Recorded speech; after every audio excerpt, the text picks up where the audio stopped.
بسم اللہ الرحمن الرحیم۔ اگر خدا ہے، اور ابھی ہم ثابت کر چکے خدا ہے، تو پھر اس سے کوئی رابطہ برقرار ہو سکتا ہے؟ اس سے کوئی رابطہ ہو سکتا ہے؟ پھر اس کی صفات ہے، میں صفات میں نہیں گیا، وقت نہیں ہے۔ صفات ہے، اس میں عدالت آ جاتی ہے، عدالت کا ماننا ضروری ہے، وقت نہیں۔ انسان یہ سوچے گا اگر کوئی خدا ہے، اور ابھی ہم نے ثابت کیا خدا ہے، تو پھر اس خدا سے رابطہ ہو سکتا ہے؟ انسان تلاش کرے گا رابطہ ہو سکتا ہے، تو پھر کیسے ہو سکتا ہے؟ تو پھر انسان دیکھے گا کچھ ایسے ہستیاں آئی ہیں، انبیاء آئے ہیں جو کہتے ہیں ہمیں اللہ نے بھیجا۔ اگر اللہ سے رابطہ کرنا ہے تو پھر جن کو اس نے بھیجا ہے انہی کے ذریعے اللہ سے رابطہ ہو سکتا ہے۔ اسی کو وسیلہ بھی کہا جاتا ہے، توسل بھی کہا جاتا ہے، کہ خدا سے رابطہ ہو سکتا ہے لیکن وسیلے کے ذریعے۔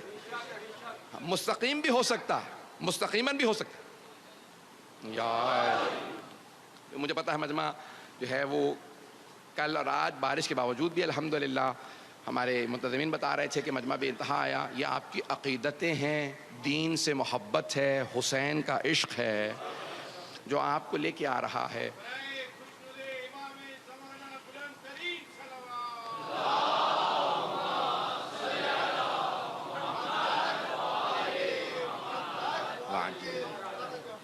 تو اب اس رابطے کا اللہ سبحانہ وتعالیٰ نے جب انسانوں کو خلق کیا تو اب وہ ان کے لیے کوئی انتظام بھی کرے گا۔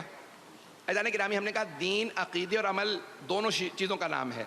اللہ سبحانہ وتعالیٰ، ہم اصول دین عقل کے ذریعے سمجھ سکتے ہیں، لیکن فروع دین کو سمجھانے کے لیے ہمیں انبیاء کی ضرورت ہے۔ وہ ہمیں بتائیں گے کہ کوئی نماز ہے، کوئی روزہ ہے۔ اگر ہمیں کوئی نہ بتاتا نماز کیسے پڑھنی ہے تو ہم نماز نہیں پڑھ سکتے تھے، نہیں پہنچا پایا۔ ہم نماز نہیں پڑھ سکتے تھے اگر ہمیں کوئی آ کے نہ بتاتا کہ ایسی نماز ہے، فجر کی 2 ہی ہونی چاہیے، ظہر کی 4 ہی ہونی چاہیے، عصر کی 4 ہیں، مغرب کی 3 ہیں، عشاء کی 4۔ اب اگر کوئی آدمی اعتراض کرے، پروردگارا تو نے ہماری نیند خراب کر کے ہمیں جب اٹھا ہی دیا تھا تو 8 10 17 رکعت یہیں پڑھوا لیتا۔ پتہ نہیں لوگ ہیں یا نہیں ہیں۔ کوئی اعتراض کر سکتا تھا، پروردگارا اب اٹھ ہی گیا ہوں، ساری نیند غارت تو ہو گئی، جب پانی چہرے پہ ملا ساری نیند اڑ گئی، تو پروردگارا یہیں 8 10 رکعت، یہیں ظہر کی 4 رکعت یہاں ہو جاتی، چلو 2 نہیں تو 4 ہوتی، 8 ہوتی، کچھ ہوتا نہیں۔ اللہ نے کہا نہیں، 2 ہی پڑھو، اس کے بعد بے شک سو جاؤ، کیونکہ نماز ہے اپنے نفس سے مقابلہ۔ جب ایک مرتبہ اپنے نفس کو شکست دے دو پھر سوال نہ کرنا 2 ہی کیوں، 2 رکعت پڑھ کے بے شک دوبارہ سو جاؤ۔ لیکن جب میرے راستے پہ آؤ گے، شیطان کو شکست دینے کا سب سے بڑا راستہ ہی فجر کی نماز ہے۔ بھئی اس پہ ویسی واہ آنی چاہیے جیسے باقی جو لوگ آنی چاہیے۔ میرا کوئی بھی نوجوان بھائی، میرا بچہ کبھی بھی فجر کی نماز قضا نہیں کرے گا۔ عزیزان گرامی، اب یہ ساری نمازیں یہ کون بتائے گا ہمیں؟ توجہ ہے میرے ساتھ؟ یہ ساری نمازیں، یہ عبادات ہمیں کون بتائے گا؟ انبیاء۔ اللہ سے رابطے کے لیے ہمیں انبیاء کی ضرورت ہے۔ وہ جب فروع دین بھیجے گا انبیاء کے ذریعے۔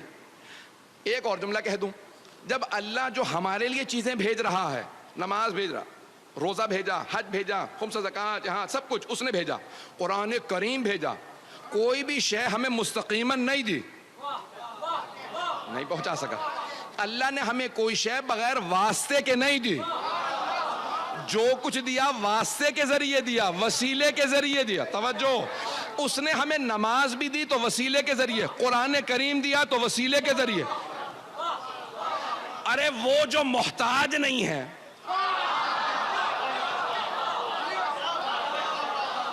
وہ اللہ جو کریم ہے، صمد ہے، لم یلد ولم یولد ہے، محتاج نہیں ہے، جب وہ بھیج رہا ہے تو وسیلے کے ذریعے، تو جب ہم یہاں سے بھیجیں